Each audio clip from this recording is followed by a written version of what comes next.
안녕하세요. 신선배 케바케 제이입니다. 이번 사연은 30대에 무려 집이 두 채인 신혼부부의 이야기입니다.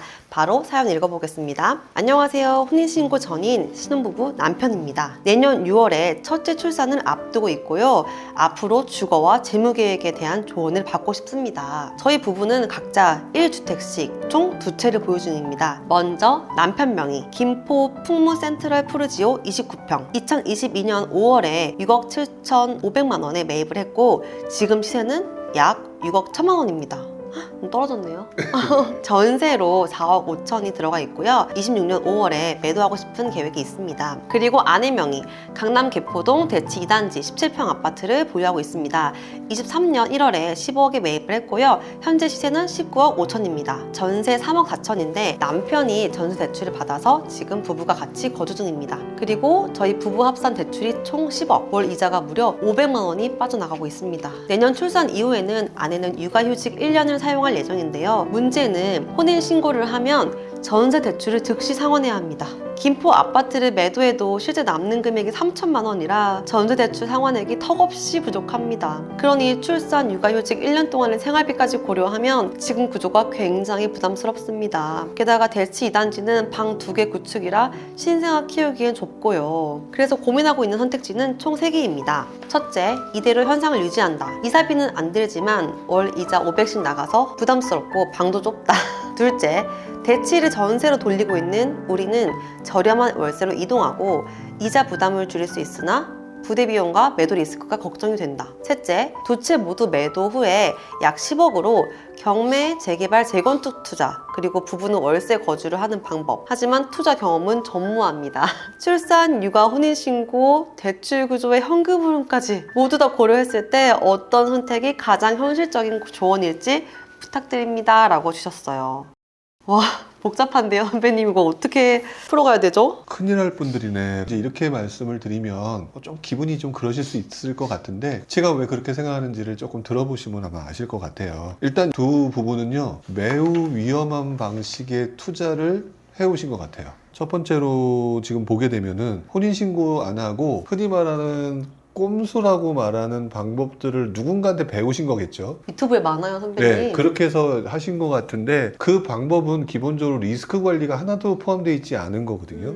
일단은 지금 아까 얘기 속에서 무슨 얘기가 나오냐면 본인이 500만 원 이자를 납부한다는 거예요. 본인이 500만 원 이자를 납부한다라고 얘기하는 거는요, 연끌했다는 거거든요. 연끌했다라는 거는 기본적으로 무슨 전제를 가지고 연끌을 하셔야 되냐면요, 100% 성공 확률을 가지고 연끌을 해야 되는지 손해를 안 봐요. 근데 이분은 지금 본인이 스스로 얘기를 하셨거든요. 김포는 실패하셨어요. 저 지금 이제 벌써 떨어졌고 가격이. 네, 김포는 떨어졌어요. 그러면 그 다음에 강남은 성공했으니까 된 거 아니냐. 문제는 다음번에도 이렇게 성공한다는 보장이 없다는 얘기예요. 네. 알고 한 게 아니기 때문에. 그래서 지금 보면 신용대출, 전세대출을 끌어든 상태에서 지금 좀 무리하게 했다라는 거, 요게 굉장히 위험한 건데 다행히 두 번째 선택하신 강남이 그래도 좋은 결과가 있어서 지금 구조를 그래도 좋게 끌어갈 수 있는 상황이 만들어진 것 같다. 다행이에요. 거의 2배 정도 올랐거든요. 네, 그렇게 생각해서 그나마 좀 다행인 것 같거든요. 하지만 지금 보니까 이제 결혼, 그 다음에 임신, 출산까지. 근데 여기는 얘기가 없는데 금리 인상. 약간 요즘에 그런 분위기죠. 네, 그런 것들. 그 다음에 이제 각종 규제 이런 것들 하게 되면 지금 500만 원을 납부하는 현금 흐름이 깨지기 시작하게 되면은, 그리고 그게 악화되기 시작하게 되면 걷잡을 수 없는 구조다라는 생각이 들어서 이거는 빨리 재무 정리를 확실하게 하시는 게 맞는 상황에서 연락을 주신 것 같다. 네. 이거는 분명히 잘하신 것 같다는 생각이 들어요. 맞아요. 또 지금 이자가 지금도 500만 원이 부담인데 10억에 대한 이자가. 네. 근데 이제 앞으로 금리가 어쨌든 하반기, 상반기엔 조금 올라갈 추세인 것 같고, 게다가 저도 이제 출산을 해봤지만 출산하면 돈 엄청 들거든요. 그러니까요. 지금 500만 원 말고 지금 추가적으로 아이들을 위해서 들어갈 돈이 어마어마하실 거거든요. 네. 그럼 1년간은 정말 돈이 많이 들어요. 그러면은 이제 현금 흐름이 깨지는 정도가 아니라 우수수 막 떨어지는 상황이 될 거기 때문에 되게 조심하시고 빨리 준비를 하셔야 되는 상황일 것 같다. 어떻게 해야 됩니까, 선배님? 일단 현상 유지라고 하는 첫 번째 얘기가 있으셨어요. 이대로 한다. 근데 이제 보게 되면은 처음에 그 풍무 푸르지오를 2026년 5월에 매도하겠다. 네, 그럴 계획이신 것 같아요. 네, 그런 거 얘기를 했는데 전 거기서 띠용. 투자 경험이 없다라는 게 여기서 바로 나온다라고 생각이 들었던 게요. 2026년 5월에 매도하겠다는 거는 본인 생각이고요. 그게 원하는 대로 될까요? 왜냐면 지금 본인이 사서 6억 7,500에 사서 6억 1,000이 됐거든요. 지금 가격이 떨어진 아파트가 잘 팔릴 거라고 생각하시는 얘기예요. 그렇죠. 그게 안 팔리게 되면 또 꼬일 건데. 누군가가 이때 사주겠다고 이미 뭐 들어가 있는 세입자가 계약을 했으면 모를까. 그렇죠. 이제 그런 경우 제외하고는 사실 장담할 수 없잖아요. 그때 판단은 매도 확정을 어떻게 할 수 있겠어요. 그러니까 2026년 5월에 매도를 할 계획입니다라는 거는 계획일 뿐 실제로 가능성 여부에 대한 고민이 더 필요한데 계획만 한 것들이 진행될 것처럼 표현하셨는데 저는 여기서 조금 걱정이었던 게 수도권 외곽지 흐름이 지금 별로 좋지가 않거든요. 외곽지 흐름이 별로 좋지가 않고 그런 곳들은 더더구나 매도가 그렇게 쉽지도 않고 내 맘대로 되지 않는 건데 2026년 5월에 매도를 하고 어쩌고 저쩌고 이렇게 얘기를 하게 되면 스토리가 진행이 안 된다라는 거죠. 네. 안 팔릴 경우에 대한 대비가 하나도 없다. 맞아요. 그렇기 때문에 저는 이 내용에 1번은 고려할 만한 내용이 아닌 것 같아요. 그렇죠. 그리고 내년 6월에 출산을 앞두고 있다 하셨는데 이거는 어쨌든 확정된 계획이죠. 네. 근데 5월에 만약에 집을 팔려고 했는데 못 털었다. 네. 그럼 이제 그 출산하고 나서까지 끌고 가는 건데 굉장히 어렵습니다. 뭐 말씀도 하셨고 저도 예전에 경험이 있었지만 정신이 하나도 없어요. 아이 낳고 난 다음에 몇 년간은요 제정신 아니실 거예요. 두 부부가. 근데 그때부터 제대로 집이 뭐 이거는 이렇게 해서 계획대로 팔고 아이가 언제 울지 아이가 언제 아플지 모르게 되면은 지금 말씀하신 계획이 몽땅 다 어그러지는데 2026년 5월에 팔겠다라고 편안한 소리를 하고 있는 중일 수도 있어요. 두 번째 네, 안은 두 번째하고 세 번째를 주셨는데 사실 이 두 번째하고 세 번째 중에서 개인적으로 두 번째 부분을 먼저 얘기를 해드리면 대치를 먼저 전세로 돌린다라고 하셨어요. 그리고 본인들은 월세로 이동한다. 그러니까 대치를 전세로 돌리고 월세로 이동한다는 거는 거기서 돈이 나온다는 거잖아요. 그렇죠. 그래서 이자를 줄인다는 얘기잖아요. 맞아요. 이런 차원에서는 굉장히 합리적인 판단이세요. 아까 풍무동 푸르조를 팔겠다라고 얘기했지만 쉽겠니? 라고 얘기했어요. 근데 반대로 강남에 있는 대치 있는 아파트는 그래도 요즘 분위기가 똘똘한 지이기 때문에 팔릴 수는 있죠. 네. 누구나 좋아하는 거기 때문에 가격이 올라갈 수 있는 대상이라 강남의 자산은 이미 벌어진 일이니까 이 자산을 유지하는 게 굉장히 중요하다고 봐요. 그렇죠. 여기 사연자님도 대치를 팔겠다고 하진 않으셨고 전세로 돌리겠다고 하셨으니까 이제 보유는 하신다는 계획이거든요. 그러니까 그래서 이자 부담 줄이고 그 다음에 생활비도 그렇게 해서 좀 방어 좀 하고 뭐 이런 식으로 육아 기간 동안에 좀 견딜 수 있고 이렇게 하려고 해서 하면은 월세로 간다는 게 굉장히 좋을 것 같다라는 생각이 들어요. 네, 그리고 이제 또 경험자로서는 뭐 여기 어디에 지금 가신다는 건 안 나왔지만 일단 출산하면 친정 가까이 가는 게 제일 좋아요. 그래서 친정의 어떤 이런 서포트, 엄마 밥도 좀 먹고 아기도 같이 자꾸 봐주고 하면은 훨씬 그 시간이 빨리 가고 수월할 것 같아서 저도 이번 안이 제일 합리적이라고 봐요. 근데 이제 질문 속에서도 이런 내용이 그때 저한테 보내주신 내용에 이런 내용이 있더라고요.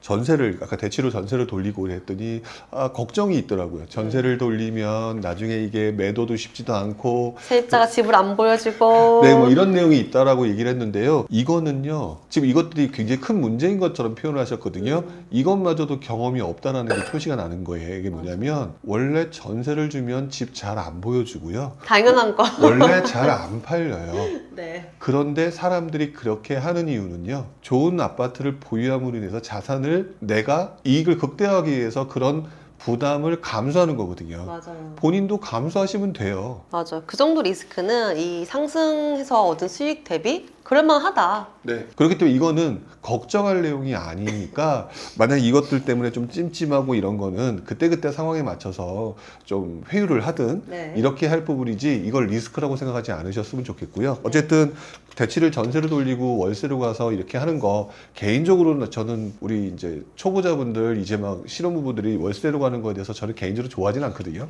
근데 현재 벌어진 상황에서는 차라리 이 방법이 가장 합리적이고 현명한 방법인 것 같다. 네. 이렇게 말씀을 드리고 싶네요. 세 번째 안으로 주신 거는 이제 네. 두 개 다 매도하고 월세 살면서 경매 재개발 재건축 투자 공부를 해가지고 다시 투자를 하겠다. 네. 이런 건데 네, 어떠신지. 저도 이걸 보면서 지금 머리가 너무너무 힘드니까 다 털고 싶다는 생각이 들었다라고 하는 느낌이 왔어요. 네.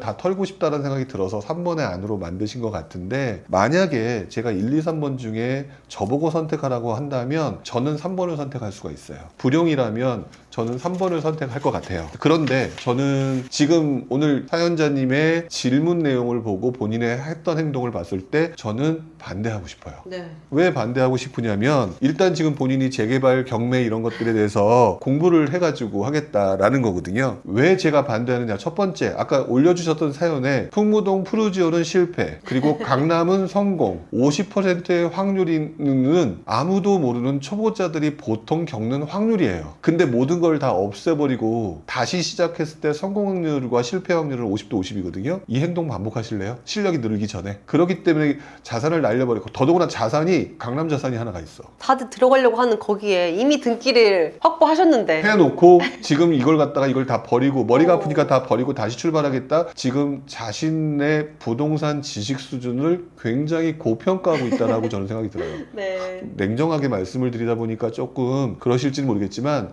그게 도움이 될 거라고 생각하고 말씀을 드리는 거거든요. 더더구나 경매, 재개발, 재건축, 저도 경험해봐서 그랬지만 내가 공부하면 바로 성공 딱 할 수 있을 것 같거든요. 근데 아까 말씀드렸던 것처럼 그렇게 똑똑해도 확률은 50대 50이에요. 그렇기 때문에 공부할 시간이 마땅치도 않을 거고 쉽지 않을 거라는 게 첫 번째. 그리고 두 번째, 육아를 너무 쉽게 생각하세요.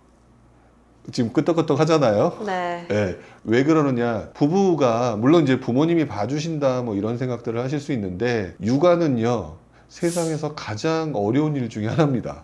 맞습니다. 그래서 이걸 보는 순간 공부할 시간이 없으실 텐데, 특히 그러기 뭐 신생아 시절에는 네. 정말 잠도 못 자고요. 부부가 안 싸우던 부부도 싸우는 시기예요. 맞아요. 저도 그랬고 지금도 아마 네. 그런 경험이 있으실 거라고 생각하거든요. 즉 그러지 않아도 열심히 다 팔고 열심히 공부해서 성공 확률 100%를 만들어야 되는데 육아 때문에 정신없고요. 투자 경험도 별로 없어서 이미 지금 김포는 좀 실수한 경우가 돼버렸고, 뭐 이런 것들이 같이 맞물리면서 그러면서 성공 확률을 높이려고 한다? 현실적이지가 않죠. 그렇기 때문에 저는 강남하라 성공했으니까 지금 뭐 난 될 수 있을 거야. 근데요, 괜히 초보자의 저주라는 말이 나온 게 아니에요. 이 바닥에서 초보자의 저주라는 게 있거든요. 초보자들이 한번 성공하고 나면은요, 그 다음에 잘할 것 같거든요. 근데 그리고 난 다음에 실패를 경험하고 난 다음에 깨닫고 난 다음에 고수가 돼요. 그 과정이 있기 때문에 저는 지금 이 상태에서 더더구나 남들 그렇게 가고 싶어하는 강남이라고 하는 물건, 물론 소형평 쓰고 내가 살 수 없어서 지금 답답하고 아마 보기 싫은 물건일 수도 있겠지만 이미 두 채 팔고 모험한다? 이거는 제가 볼 땐 성공 확률보다 실패 확률이 훨씬 더 높다. 네, 그리고 23년 1월에 매입한 게 지금 2배가 됐잖아요. 25년인데. 그런데 이미 범접할 수 없는 금액이 됐단 말이에요. 그 짧은 새에. 근데 앞으로 이제 이게 다시 내가 팔았다 들어오려고 하면 이보다 더 많은 돈을 모아야 한다는 얘기인데 어렵죠. 그렇기 때문에 실패 확률보단 이미 성공한 확률을 이용해서 자산을 그대로 유지하다가 아이가 조금 크잖아요. 크면 조금 여유가 생길 거예요. 뭐 그때 또 아이가 둘째, 셋째 뭐 생길 수 있는 상황이든 어쨌든 그건 제가 잘 모르지만, 그때 조금 여유가 있을 때 그때 그 자산을, 유지한 자산을 근거로 해서 진짜 가족, 세 식구, 네 식구가 같이 살 수 있는 동네로 간다? 이게 맞는 거지. 지금 한다는 거는 제가 볼 땐 되게 위험한 것 같아서 일단 저는 추천은 2번이에요. 질문하신 세 가지 중에 추천은 강남 자산은 가져가고요. 네. 그 다음에 대치는 전세로 돌려서 월세 만든 다음에 약간 현금화 시키고, 그래서 본인의 유동성을 늘리는 거. 그러면서 본인이 아직 경험해보지 못하셨던 육아 기간 동안 좀 그 기간을 견뎌내시는 게 훨씬 더 도움이 될 거다. 그리고 풍무는 지금 당장 매도할 수 없을 수도 있지만 그래도 대치를 좀 월세로 돌리게 되면 좀 여유분이 생기잖아요. 그러면서 시간적인 여유를 보면서 매도하는 쪽으로 가시는 거, 이렇게 하시는 게 굉장히 중요하다고 보이고요. 현재 본인 입장에서는 예를 들어서 자산을 늘리는 어떤 그런 거보다는 현금 흐름의 안정이 훨씬 더 중요할 것 같아요. 맞아요. 근데 이제 좀 그렇게 말씀해주신 안으로 가려면 가다 보면 시간 여유가 생겨서 김포 매도 시점을 좀 기다릴 수도 있잖아요. 그렇죠. 그럼 언제쯤 김포의 매도 시점이 올까? 이제 지금 시장 흐름 전문가시니까 대략적으로 이쯤은 돼야 되지 않을까 하시는 게 있을까요? 김포가 움직이는 경우를 자세하게 보게 되면은 김포가 일단 서울에서도 외곽지잖아요. 그러다 보니까 사실 상승장에 되게 많이 늦게 움직였던 곳이거든요. 나중에 상승장이 오게 되면 제일 늦게 움직이는 동네예요. 그러니까 상당히 지지부진할 가능성이 높은 동네죠. 그럼에도 불구하고 또 움직임이 되게 많은 동네 시기가 또 언제냐면 여기는 김포에서 조금만 나가면 마곡지구가 있어요. 네. 마곡지구에 근무를 하고 있는 일반인들, 신혼부부들이 그 강서구 주변이 비싼 가격이 있는 경우에는 항상 김포 쪽으로 넘어오는 경우가 상당히 많았어요. 지하철 그 김포 그 네. 도시 그 철도를 타고 그러면서 거기가 전세 가격이 강세를 보이는 경우가 되게 많아요. 그래서 제가 볼 때는 전세 가격이 강세 보이는 시기 때 잘 팔릴 가능성이 높다고 보여지거든요. 네. 근데 그래서 저는 내년 하반기 정도라면은 분명히 노력하면 잘 팔릴 수 있을 것 같아요. 26년 하반기 정도. 네, 왜냐면 그렇죠. 26년도에는 이제 전월세 불안이 네, 계속 그런 게 온다고 있다. 하고. 예상하고 있는 중이니까 그런데 그것들을 가지고 뭐 엄청나게 오를 거를 대기하고 또 그때 넘긴다 그러면 상승자가 오더라도 한참 뒤일 가능성이 높아요. 그냥 전세가가 좀 받쳐줄 때 손해를 줄인다는 마음으로 딱 그냥 본전 똔똔일 때 나오는 방법이 제일 좋겠네요. 네, 좋아요. 사연자님이 3가지 안을 주셨는데 혹시 이제 선배님께서 사연자님이 생각하지 못한 어떤 추가적인 안이 있는지도 궁금하거든요. 사실 아까 제가 3번째라고 그랬잖아요. 저라면 3번째다. 원래 3번째가 성공할 확률이 실력만 있으면 되게 좋아요. 오, 정말요? 이제 결혼하고 똘똘한 한 채 쪽으로 가셔야 되는 거니까 결국에는 좋은 동네로 갈래 수밖에 없는 구조일 거예요. 그래서 그럴 때는 최대한 싸게 살 수 있는 방법이 신축이 될 재건축 재개발이거나